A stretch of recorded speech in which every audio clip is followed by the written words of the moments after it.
রহিম।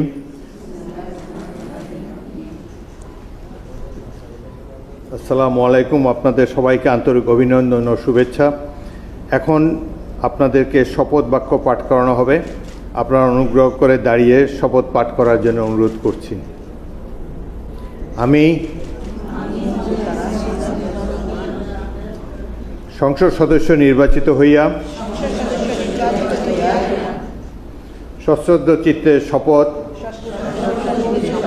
বা দৃঢ়ভাবে ঘোষণা করিতেছি যে